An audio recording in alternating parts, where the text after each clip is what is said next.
नमस्कार, मी ज्योती Bhosale. TV next मराठीमध्ये आपल्या सर्वांचं स्वागत. सगळ्यांनाच लहान असताना शाळेत सगळ्यांना एक कॉमन निबंध असायचा. एक तर तुमचा आवडता सण किंवा तुमचा आवडता ऋतू. हिंदीतही तेच, मराठीतही तेच आणि इंग्लिशमध्ये पण तेच असायचं. माझं तर नेहमी उत्तर असायचं की माझा आवडता सण दिवाळी, कारण 10 दिवस सुट्टी असते आणि माझा आवडता ऋतू उन्हाळा, कारण महिनाभर सुट्टी असते. पण ही सुट्टी का मिळते याचा नंतर विचार केला तर ऊन इतकं जास्त असतं की मुलांना त्याचा त्रास होतो. त्यांची एनर्जी सूर्यनारायणानं पूर्ण संपवलेली असते. त्यांना ह्या उन्हाचा सामना करावा लागू नये म्हणून त्या सुट्ट्या दिल्या जायच्या. सध्या सर्वांकडून ऐकायला मिळतं की आता जरा उन्हाळा जास्तच आहे. मागच्या उन्हाळ्याच्या तुलनेत हा उन्हाळा लवकर पण सुरू झाला आणि जरा जास्त चटका देणारा पण आहे. पण असं का होतंय? असं कधी आपण विचार केलाय का? तर याची काही कारणं आहेत. लोकसंख्येत झालेली वाढ आहे.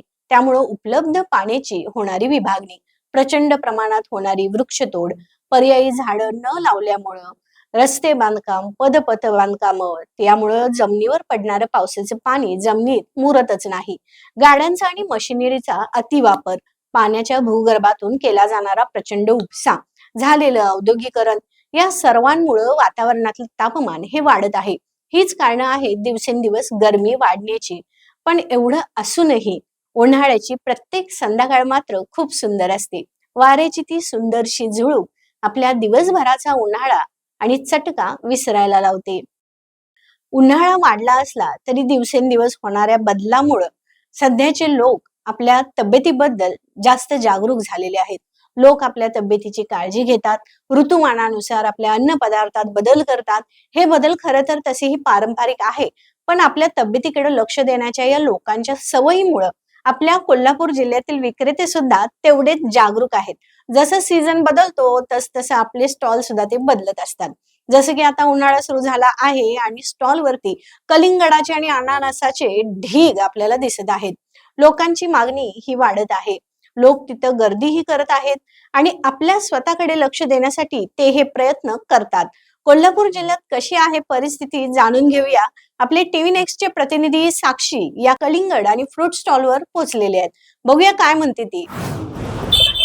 तर हो ज्योती, आता तू म्हणतेस तसंच उन्हाचा तडाखाही खूप वाढलेला आहे. पण परवाच आपल्या हाती एक बातमी आली होती की सिग्नलवर बंदी आणणं, कारण नागरिकांना तेवढं तिथं मिनिटं थांबणं शक्य होत नाहीये, कारण लोकांना घरी जायची पण तितकीच गडबड असते. तर आज आपण आलेलो आहोत एका फ्रूट ज्यूस सेंटरवर. तर पाहूयात या फ्रूट ज्यूस सेंटरवर किती पब्लिक असतं आणि रोज त्यांना किती इथं ज्यूस सेंटरचा फायदा होतो आणि किती ज्यूस ते विकतात. तर आता आपण एका फ्रूट ज्यूस सेंटरवर आलेलो आहोत आणि तिथे आपण बघणार आहे की तिथले मालक काय म्हणतात. तर इथं फ्रूट ज्यूस सेंटर आहे तुमचं. किती वर्ष झाली फ्रूट ज्यूस सेंटर चालवत आहे? 35-40 वर्ष. कसा रिस्पॉन्स मिळतो? म्हणजे आता सध्या ऊन तर खूप वाढलेला आहे, पण तुम्हाला नागरिकांचा रिस्पॉन्स कसा मिळतो? चांगला मिळतो. म्हणजे डेली किती नागरिक तरी येत असतील? सकाळपासून सकाळपासून 9 वाजल्यापासून 6 वाजता. आणि संध्याकाळी किती वाजता? सगळे 8 पासून 6 वाजता. आता उपवासाला आपल्याला म्हणजे फक्त हे उन्हाळ्यात चालू असतं की पूर्ण वर्षभर चालू असतं? आमचं पूर्ण काकडामध्ये पण चालू असतं. पावसाळ्यात 2 तर आता आपण ज्यूस स्टॉलवर आलेलो आहोत आणि तिथले जे विक्रेते आहेत त्यांच्याशी आपण बोलणार आहोत. तर आता किती वर्ष झालं तुमचा इथं स्टॉल आहे? किती महिने स्टॉल असतो तुमचा इथे? कमी 8 ते 10 महिने आपला स्टॉल कंटिन्यू चालू आहे. तुम्हाला रोजचा नागरिकांचा प्रतिसाद कसा मिळतो?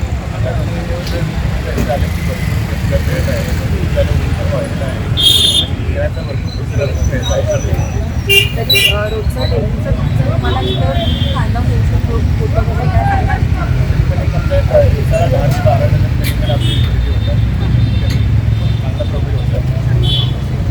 तर आत्ताच आपण बघितलेलं आहे की ज्यूस सेंटरचे हे मालक आहेत, तर त्यांना चांगल्या पद्धतीने इथं प्रॉफिट होतो. नागरिकांच्या उन्हाच्या तडाख्यामुळे नागरिकांची इथे खूप गर्दी होते. तर ज्योती बघतेस की उन्हाच्या तडाख्यामुळे आता आपण फ्रूट ज्यूसमध्ये तर बघितलेलं आहे की नागरिकांची खूप गर्दी झालेली आहे. तर आता आपण असंच बघणार आहोत की ताक सेंटरवर पण ह्या प्रकारे गर्दी आहे का, कशी गर्दी आहे.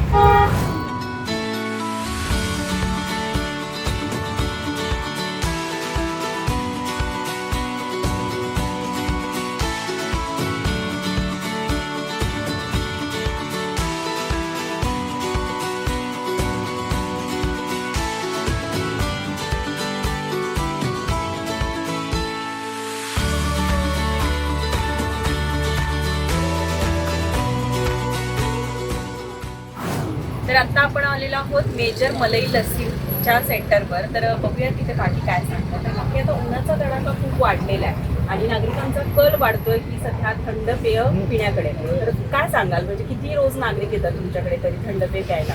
आमचं आता नवीनच आहे, पण रिस्पॉन्स चांगला आहे लोकांचा. आणि तसं गरमी असल्यामुळे, ऊन जास्त असल्यामुळे लोकांना वाटतं की आपल्या शरीराला थंडावा मिळावा. आणि आमची जी लस्सी आहे ती ओरिजिनल आहे, म्हणजे आम्ही स्वतः घरामध्ये दही वगैरे लावून बनवतो, त्याच्यामुळे ती मलईदार लस्सी आहे. त्यामुळे लोकांना शरीर थंड करण्याचे ते काम करते आणि लोकांचा छान रिस्पॉन्स मिळत आहे. उन्हाच्या तडाख्यामध्ये आम्ही लोकांना थोडं थंड करण्याचं काम करतो. बरोबर आहे, म्हणजे ह्यामुळे लोकांची तहान पण भागते एक प्रकारे. हो, लोकांची तहान भागते आणि शरीराला थंडावा देखील मिळतो, नैसर्गिक थंडावा मिळतो. त्यामुळं इतर आपलं कोल्ड्रिंक वगैरे पिण्यापेक्षा लोकांचा इकडे जर ताक लस्सी याच्याकडे जास्त आहे. सूर्य डोक्यावर तापलेला असतो, 4 पावलं चाललो तरी घाम गळायला लागतो. उन्हापासून वाचावं म्हणून घरी फॅन खाली येऊन बसावं तर लोड शेडिंगमुळे लाईट नेहमी गेलेली असते. थोडंसं बोलायला सुरू केलं की घशाला कोरड पडते आणि मग पावलं वळतात ती आईस्क्रीमच्या दुकानाकडं, म्हणजेच आपला लाडका उन्हाळा. तिथेही पोहोचलेत आमचे प्रतिनिधी, बघूया काय म्हणतायत ते. आम्ही इथून 1 किलोमीटर राहतो फुलेवाडीमध्ये. आम्ही इथं संध्याकाळचं म्हणजे जेवल्यावर उष्णता वाढल्यामुळे तिथं आम्ही आईस्क्रीम खाण्यासाठी येतो.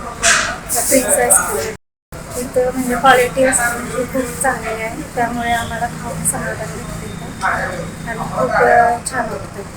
इथलं आईस्क्रीम खाऊन त्याची क्वालिटी खूप छान आहे, त्यामुळे आम्ही फॅमिलीसह इथं संध्याकाळी येऊन येतो आईस्क्रीम खाण्यासाठी.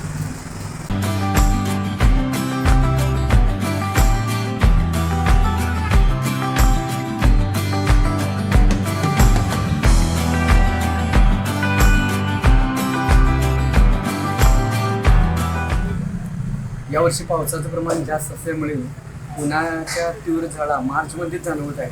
आत्ता सध्याचं टेम्परेचर आहे, पुढं मार्च एप्रिलमध्ये काय होईल सांगता येत नाही. 40च्या पुढे जाण्याची शक्यता आहे. वृक्षतोड याचा परिणाम पण झालेला आहे.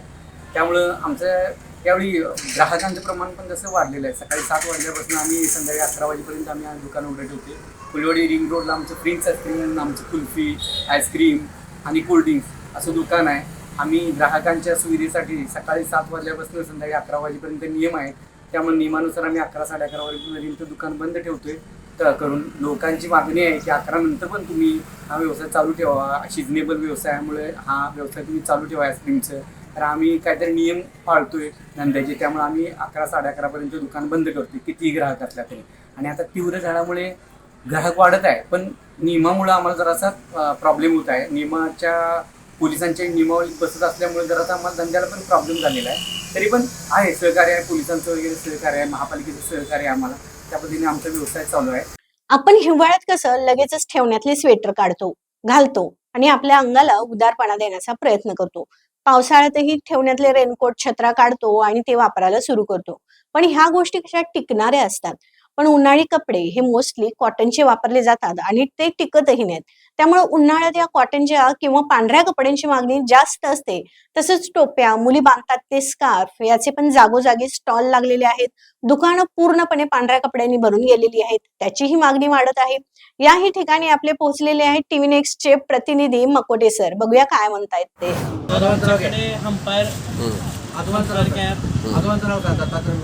माझे आजोबा दत्तात्रय रमेश बुलबुले, त्यानंतर त्यांची मुले अमर दत्तात्रय बुलबुले व प्रीतम दत्तात्रय बुलबुले व प्रीतम दत्तात्रय बुलबुले यांचा मुलगा मी प्रसन्न प्रीतम बुलबुले आणि ओंकार. आणि कुठल्या कुठल्या टोप्या उन्हाळ्यात काय वेगळं आहे सर? उन्हाळ्यामध्ये आपल्याकडे हंपायर कॅप आहे, जीन्समध्ये आहे, फॅन्सीमध्ये आहे, परत आर्मीमध्ये आहे, मिलिटरी आहे, तर रेग्युलर कॉटनचे आहेत. आणि तर तुम्ही पण प्रोडक्शन केलेलं आहे, ते कुठलं आहे ते आहे का? आम्ही प्रोडक्शनमध्ये हे केलेलं आहे, ते अस्तरसहित येतात, त्यामुळं गरमी होत नाही अजिबात. उन्हाळ्यासाठी खास काय टोल आहेत, काय ओढणी काय म्हणजे स्कार्फ आहे.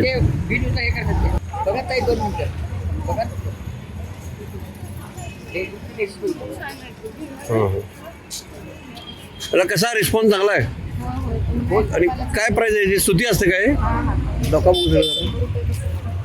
लांबडं करा सगळं.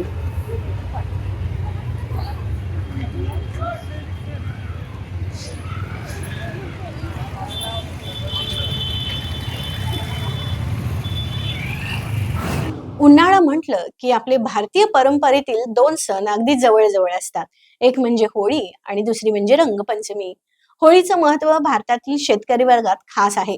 पौराणिक इतिहास पाहता हा उत्सव कृष्ण आणि बलराम या दोन्ही देवताचे स्मरण व पूजा म्हणून केला जातो. या दिवशी हाती आलेल्या पिकाबद्दल देवाला धन्यवाद देण्यासाठी ते प्रार्थना करतात. होळीच्या अग्नीत गव्हाच्या ओंब्या भाजून ते देवाला नैवेद्य म्हणून अर्पण करत असतात. त्यांचा हा काढणीचा दिवस असतो. अशा रखरखत्या उन्हात कोल्हापूर जिल्ह्यातील शेतकरी काय करत आहेत, कशी आहे तिथली परिस्थिती हे पाहण्यासाठी आपले प्रतिनिधी तिथे पोहोचलेले आहेत. बघूया काय म्हणतायत ते. नमस्कार. आपण आता शेतात काम करणारे आपले शेतकरी दादा आहेत आणि एवढ्या उन्हातनं सुद्धा ते काम करत आहेत, शेतीला पाणी देत आहेत. तर खरंच किती अवघड गोष्ट आहे, त्यांना विचारूया. दादा तुमचं नाव सांगा आणि माझं सकाराम बापू होतं. हां. मी शेती करतो. बर मग शेती करून मला हे उन्हातनं हे काम करायला लागतंय. म्हणजे शेतीचं हं. का तर आज सवड नसते, काय नसते कामातनं. हं. आज आता एवढी उन्हाची ही तीव्रता आहे, असं वाटत नाही घरात बसावं उन्हातनं? नाही नाही आम्हाला कंटाळा येत नाही शेतकऱ्याला. हां. हे आम्हाला शेतकऱ्याला हे धंदाच करायला लागतो. हे धंदा केल्याशिवाय आमचं पोट कशाने भरणार. अगदी बरोबर आहे. तर ही शेती करताय, आता एवढी उष्णता आहे, इथं पाणी थंड शेताला थंडावा मिळण्यासाठी हे पाणी देत आहे. तर ते किती गरजेचं आहे शेतीला पाणी वेळच्या वेळी देण्याचं? वेळेच्या वेळेला जर पाणी दिलं तर खत घातलेलं इरगळतं, जरा शेती चांगली येते. हं. युरिया टाकला तर त्याला जरा फुटवा लागतो. हं. त्याला फुटव्याचं औषध मारलं, त्या फुटव्यानं आता जरा त्याला फुटवा लागल्यामुळं आता त्याला जोर लागला आहे. हं. मग त्यामुळं आता खत टाकलं, त्या खत टाकल्यानंतर आता त्याला जरा जोर लागणार. जोर लागल्यानंतर त्याला आणि टॉनिक मारले, टॉनिकमुळं त्याला जोर लागणार. त्यानंतर मग भरणी येणार, भरणीला खत टाकून आणि मग त्याला तर ह्या सगळ्या गोष्टी आहेत. आता शेतकरी हा जगाचा पोशिंदा कसा आहे, तर ते अशा प्रकारे आहे की एवढी उष्णता चालू आहे, रखरखतं ऊन आहे, बाहेर पडू नका म्हणतायत सगळीकडे, तरीसुद्धा शेतकऱ्याला थांबून चालत नाही. कारण शेतकरी जर थांबला तर सगळ्या जगाचा विचार करण्याची गोष्ट आहे. शेतकऱ्याला थांबून चालत नाही आणि ह्या शेतीवरच आपला उदरनिर्वाह होतो आहे. आपल्या मुलाबाळांचं पालनपोषणसुद्धा याच शेतीवर होतं आहे. याचं भान अगदी मरेपर्यंत असणारा माणूस म्हणजे शेतकरी. तर TV नेक्स्ट मराठीसाठी राहुल कांबळेसह तुकाराम कांबळे, गारिवडे. आता सध्या आपल्याकडे कोल्हापूर जिल्ह्यातील एक नवीन न्यूज आलेली आहे. ती म्हणजे दुपारच्या वेळेस लागणारे सिग्नल बंद करावेत. सिग्नलवर थांबावे लागणारे ते 20 सेकंद इतके मुश्किल जातात की अंगाला चटके बसतात. त्यासाठी नागरिकातून अशी मागणी आलेली आहे की दुपारच्या वेळी सिग्नल बंद करावे. पाहूया काय परिस्थिती आहे कोल्हापूर जिल्ह्यातील एसटी स्टँड, रिक्षा स्टँड आणि रस्त्यावर होणाऱ्या नागरिकांची होरपळ कशी चालली आहे. मगाशी मी म्हणलं त्याप्रमाणे सर्वजण आपली तब्येत नीट राहावी यासाठी वेगवेगळे प्रयत्न करतात, पण त्यांची योग्य दिशा काय असते आपल्याला माहित नसतं. त्यामुळे आमचे प्रतिनिधी पोहोचले आहेत डॉक्टरकडे, जे आपल्याला सांगतील की या उन्हाळ्यात आपल्या तब्येतीची काळजी कशी घेतली पाहिजे. मी डॉक्टर जया पाटील, आहार तज्ज्ञ. गेले 10 वर्ष मी या क्षेत्रामध्ये कार्यरत आहे. सध्या आपण बघत आहे की तापमान हे 40 डिग्रीपर्यंत गेलेलं आहे. तर ही तीव्रता मे पर्यंत असण्याची शक्यता दाट आहे. तर वातावरणात आपण काहीच बदल करू शकत नाही, पण स्वतःमध्ये करणं खूप गरजेचं आहे. त्याच्यामध्ये आपल्याला माहिती आहे की आपल्या शरीरात 70% पाणी आहे, त्याची भरपाई करणं गरजेचं आहे. त्यासाठी आपण योग्य पद्धतीनं हायड्रेशन मेंटेन केलं पाहिजे. त्यासाठी जे काही पाण्याचं प्रमाण आहे ते संतुलित ठेवण्यासाठी जे नैसर्गिक पेय आहे ह्याला प्राधान्य देणं खूप गरजेचं आहे. मग त्याच्यामध्ये काय आहे तर ताजं ताक आहे, नाचण्याचे आंबील आहे, भाज्यांचे सूप आहेत, वेगवेगळ्या फळांचे ज्यूस आहेत. तर हे देखील सांगणं खूप गरजेचं झालं आहे की जे काही मार्केटमध्ये अवेलेबल आहेत शीतपेय, कोल्ड्रिंक्स असतील, सॉफ्ट ड्रिंक्स असतील, ह्याचं प्रमाण कमीत कमी म्हणजे नगण्य ठेवलात तरी चालेल. कारण त्याच्यामध्ये नकळत आपल्याला साखर, सोडियम आणि सोडा, कार्बोनेटेड ड्रिंक्स असल्यामुळे ह्याचं प्रमाण जास्त जातं. त्याच्यामुळे हाडांची ठिसूळता वाढण्याची शक्यता असते. त्याच्यामुळे नैसर्गिक पेय ह्याला प्राधान्य द्या. शिवाय वेगवेगळे फळं बाजारात अवेलेबल असतात, भाज्या असतात, तर ते आपल्या आहारात असणं खूप गरजेचं आहे. पॅकबंद पदार्थ जे आहेत त्याचं सेवन कमीत कमी असावं. त्याच्यात मिठाचं प्रमाण असतं. नकळत आपल्याला शुगर, ब्लड प्रेशर ह्याचा त्रास होण्याची शक्यता असते. मी हे पण सांगेन की तिखट तेलकट असेल, मसाल्याचे पदार्थ, बेकरीचे पदार्थ जितके न घेईल तेवढं चांगलं. जे खेळाडू असतील किंवा प्रवासाला जाताना काय लक्षात घ्यायला पाहिजे? खेळाडूंना किंवा आपण जेव्हा प्रवासाला जाणार आहे तर आपल्याजवळ पाण्याचा साठा असणं खूप गरजेचं आहे. पाण्याची बाटली आहे किंवा जे घरचं अन्न आहे ते डब्यात घेणं किंवा बाहेर जरी गेलं तरी लिंबू सरबत असतं, ताक असतं, कोकम सरबत असतं, तर हे घेतलं तर जास्त बरं पडेल. खेळाडूंसाठी देखील कॅलरीचं काउंट व्यवस्थित मेंटेन ठेवणं गरजेचं असतं. त्यामुळे त्यांनी स्वतःजवळ त्या पद्धतीनं वेगवेगळ्या ड्रायफ्रूटचे लाडू असतील किंवा फळं हे स्वतःजवळ बाळगणे खूप गरजेचं आहे. मेपर्यंत प्रचंड उन्हाळा वाढणार आहे आणि घाम पण भरपूर येणार आहे, तर न घाबरता आपल्याला आपल्या शरीराला सकारात्मक उन्हाळा होईल त्यासाठी काय केलं पाहिजे? जसं मगाचपासून मी सांगतेय की आपला आहार हा अगदी संतुलित पाहिजे. एकाच वेळी बरंच खाऊन बराच वेळ आपण उपाशी घालतो, तर तसं न करता दर 2-3 तासांनी थोडं इंटेक घेत राहायचं. जेवढी आपल्याला गरजेची एनर्जी आहे तेवढं आपणच आपली काळजी घेतली पाहिजे. औषध सगळ्यांवर अवेलेबल आहे, तरी पण आपणच आपलं शरीराची काळजी घेणं खूप गरजेचं आहे. बाहेर कुठेही जायचं असलं तरी तिथं जे काही अवेलेबल पदार्थ आहे त्याच्यामध्ये हेल्दी काय आहे ह्याची जाणीवपूर्वक आपल्याला माहिती पाहिजे. जरी कुठे गेलं तरी त्याच्यातला आपल्याला कोणते पदार्थ गरजेचे आहेत, आपल्या तब्येतीसाठी काय योग्य आहे ते त्याचं सेवन केलं तर आपण हा उन्हाळा देखील आनंदात घालवू शकतो. त्याचं गवगवा किंवा ते भीती न बाळगता सकारात्मक राहणं खूप पॉझिटिव्ह एनर्जी असलेली खूप गरजेची आहे. आहार तज्ज्ञ जया पाटील यांचे नेक्स्ट परिवार तर्फे मनपूर्वक आभार. थँक्यू. आमचे TV नेक्स्टचे प्रतिनिधी उन्हाचा तडाखा दाखवण्यासाठी फिरत असतानाच त्यांच्या दृष्टीस एक लोक काही पडलेली आहेत आणि ती एवढा कडक उन्हात सुद्धा भविष्यात आपल्याला चांगलं आणि शुद्ध पाणी प्यायला मिळावं म्हणून पेयजलाचं काम करत आहेत. बघूया त्यांच्या प्रतिक्रिया. नमस्कार सर. नमस्कार, मी सागर देशमुख. आपण पोचलो आहे करवीर तालुक्यातील दर्याची वडगाव या ठिकाणी. आताच रोडवर उन्हाचे टेम्परेचर आणि अशा टेम्परेचरमध्ये पेयजलची कामं या ठिकाणी आपले बंधू करत आहेत. तर ह्या उन्हाच्या त्रासामध्येही गावाला एक स्वच्छ चांगलं निर्मळ पाणी मिळावं अशा उद्देशाने पेयजलचं या उन्हामध्ये भर दिवसा काम चालू आहे.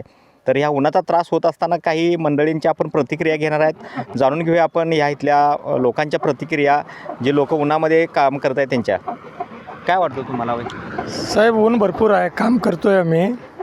या गावचं पूर्ण पेयजलचं काम कमीत कमी 27 किलोमीटर काम केलं आहे. खरं भरपूर ऊन आहे, सगळं ह्यानं काम केलेलं आहे आणि आता ह्या उन्हातनं आम्ही लिकीचं काम करायलो आहे. भरपूर माणसं आहे आपल्याकडं, दाजोडी माणसं आहे. तेच काम करतो आहे, पेयजलचंच काम करतो आहे आपण. पेयजलचं काम करताना आपली माणसंसुद्धा एक पाईप वगैरे आणायचे, असं जोडकाम करायचे, चावी वगैरे जोडून द्यायचे, असं गावातनं भरपूर कामं चालू आहे साहेब आपलं. तुम्हाला नेमका त्रास उन्हाचा काय होतो यामध्ये? उन्हाचं होते की साहेब, उन्हाचं भरपूर त्रास होते. खरं काय करूया, आता इलाज नाही. आता त्याप्रमाणे आपल्याला काम केल्याशिवाय तरी पोटं भरत नाही आपले, त्याप्रमाणे काम करावं लागतेच नाही आपल्याला. तुमचं नाव पूर्ण काय आणि तुमचं राहणार गाव कोणतं? आम्ही कर्नाटकचं साहेब, शिवानंद रामचंद्र राठोड आपलं नाव. आणि आपण गाव बिजापूर जिल्ह्यातलं, मी करविनाळ ग्रामातलं, असं आम्ही माझी पेयजलचंच काम करतो आहे. असं आतापर्यंत कुठं पेयजलची आपली कामं चालू आहेत? भरपूर कामं झाले साहेब. आपण कोल्हापुरातनं भोगावतीपर्यंत पूर्ण गावं झाले आपल्या हातावरनं. आणि आता हे 15वी गावं म्हणजे हे दर्याचं वडगाव. आता एवढं मोठं ऊन चालू आहे, सर्व लोक विश्रांती घेत आहेत आणि तुम्ही भर उन्हामध्ये काम करता, एवढं टेम्परेचर चालू आहे. नेमकं उन्हाचा त्रास, नेमकं तुम्हाला काय अपेक्षा आहे उन्हासंदर्भात? सगळ्याला असणार, जीवाचं हे त्रास असणारच. कारण आता आपल्याला ना इलाजनं काम करावं लागणार नाही, आपल्या पोटाकरता हे राबायला लागणारच आपल्याला.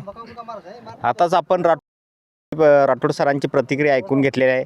एवढं मोठं ऊन असतानाही ते स्वतः काम करत आहेत आणि बरेच ठिकाणी त्यांनी पेयजलचं काम केलेलं आहे.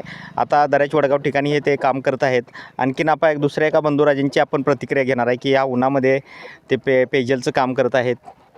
नमस्कार, मी राहुल बेनके. दर्याच्या वडगावमध्ये सध्या पेयजलचं काम चालू आहे आणि ह्या 30 डिग्री सेल्सिअसच्या तापमानामध्ये काम करणं म्हणजे कठीण आहे आणि कर्नाटकमधून हे कामगार आलेले आहेत आणि यांना भरपूर त्रास होतो. पाईप जरी उचलली तर हाताला चटके बसतात. हाताला चटके घेऊन सुद्धा पोट भरण्यासाठी ती कामं करतात आणि एवढंच मला बोलायचं आहे की गावासाठी पाणी बंद होऊ नये म्हणून रात्रंदिवस इथं राबतात. त्यांचं आता असं म्हणणं आहे की इतकं ऊन लागूनही ते स्वतः सर्व गावाला चांगलं स्वच्छ निर्मळ पाणी मिळावं यासाठी ते उन्हातमध्येही काम करतात आणि बरेच अशा ठिकाणी त्यांनी काम केलं आहे. आणि आपण ह्या उन्हामध्ये बघितलेलं आहे की आपले सगळे लोक ह्या ठिकाणी काम करत आहेत. तरी आपण ह्या ठिकाणी सर्व लोकांची प्रतिक्रिया घेतलेल्या आहे. नमस्कार, मी टी व्ही नेक्स्ट मराठीसाठी सागर देशमुख. खेड्यापाड्यात एक गोष्ट आवर्जून बघायला मिळते, ती म्हणजे टायर आणि रिकामे डब्बे पाठीला बांधून छोटी छोटी मुलं उन्हाची काहिली कमी करण्यासाठी आपल्या जवळच्या नदी, तलाव, विहिरी आणि खणीवर पोहोचलेली असतात. त्यांची भेट घेण्यासाठी पण आमचे प्रतिनिधी पोहोचलेले आहेत. बघूया ही मुलं काय करत आहेत आणि काय म्हणतात. नमस्कार सर, कशी आहे तिकडे परिस्थिती? नमस्कार, मी T V next reporter Rahul Kamble. आपण आहे आता कडवे आणि गारविडेच्या नदीवरती आणि ह्या नदीवरती मुलं अत्यंत छान असं थंड पाण्याचा एक अनुभूती घेतात, अनुभव घेत आहेत. आणि आज होळीचा दुसरा दिवस आहे आणि सकाळी मुलं घरातून बाहेर पडतात आणि प्रत्येकाच्या घराजवळ जाऊन बोंब मारून पोळी मागत असतात आणि त्यानंतर मग उष्णता वाढत असते आणि उष्णता वाढल्यानंतर मग परत ते आता ह्या थंड पाण्याचा इथं गारवा अनुभवण्यासाठी आलेले आहेत. तर अतिशय मनसोक्त ही इथं आंघोळ करतायत, छान पोहत आहेत. तर ह्या मुलांकडे बघून आपल्याला वाटते की उन्हाची दाहकता कशी शांत करायला पाहिजे. यांच्याबरोबरच यांनी इथं आणलेली छोटी छोटी कुत्री आहेत, त्यांना सुद्धा थंड पाण्याचा एक सुंदर अनुभव देण्यासाठी ही मुलं घेऊन आलेले आहेत. तर या मुलांपैकी आपण कोणाला तरी विचारूया, काय वाटते तुम्हाला? चांगले वाटायला लागले आहेत, सगळी पोरं आहेत. इथं नाल्यावर आंघोळ, नाल्यावर वाईन पण होतंय, चांगले जरा वाटायला लागले. आमची इथं सगळी दोस्त पण आलेले आहेत आणि तुम्ही पण इथं आमच्यासाठी कॅमेरा बिमेरा घेऊन आलेले आहेत. त्याच्यासाठी आम्हाला छान वाटायला लागले. आणि आता शाळा सकाळची चालू झालेल्या आहेत. होय, म्हणून आम्ही रोज इथं आंघोळ ह्या येतो. शाळा सुटल्यानंतर यायचं मनसोक्त आंघोळ करायची. असंच रोज नाहतो आम्ही इथं. याचा अजून काय तुला फायदा काय वाटते आंघोळी, थंड पाण्याचा थंड पाणी नहायचं, गरमीमुळं अंग तापते म्हणून इथं आंघोळ न्हायला येतो आणि जरा चांगलं वाटायला लागले. इथं व्यायाम पण होते, व्यायाम होते असं. हे बघा सगळं व्यायाम होते बघा. बरं, सकाळपासून काय मग होळीच्या पोळ्या वगैरे मागून आणल्या का? आम्ही आणल्या, आलेले आमच्या इथं पोरं. तिने होळी आली, तिथं चप्पल बिप्पल काढले, चप्पल घेतल्या, तिथं बोंबा मारल्या आणि होळीच्या पोळ्या बिया मागितल्या त्यांनी. अतिशय चांगली गोष्ट काय आहे तर आजच्या दिवशी पाया चपले घातली जात नाहीत ग्रामीण भागात. याचं कारण असं आहे की ही उष्णता इथून पुढे वाढत असते आणि शरीराला कुठेतरी त्याची सवय व्हावी ह्या हेतून पूर्वीच्या लोकांनी सुद्धा हे केलं असेल. आणि बॉम्ब मारण्याचा विषय आहे तो रोज आता सध्याच्या काळात तरी काय रोज बॉम्बच चालू असते. तरी सुद्धा आजची बॉम्ब अत्यंत चांगली असते. थोड्या दिवसात रंगपंचमी आहे, त्या दिवशी सुद्धा तुमचा एन्जॉय असाच असणार आहे. तर टी व्ही नेक्स्ट मराठीसाठी कॅमेरामन तुकाराम कांबळेसह राहुल कांबळे, कडवे. या ठिकाणी उन्हाचा पारा चढल्यामुळं या ठिकाणी नदीकाठी पोहण्यासाठी विद्यार्थ्यांची या ठिकाणी भाऊगर्दी या ठिकाणी आपल्याला पाहायला मिळत आहे. या ठिकाणी पारा हा 35 ते 38 अंशापर्यंत या ठिकाणी गेल्यामुळं मुलांना गारवा मिळण्यासाठी या नदीकाठी आपण पोहताना मुलं या ठिकाणी पाहत आहे. टी व्ही नेक्स्ट मराठीसाठी दत्तात्रय धडे, ज्योतिबा. मग सर्वजण मस्त राहा, मस्त जगा, काळजी घ्या आणि आपला उन्हाळा एन्जॉय करा.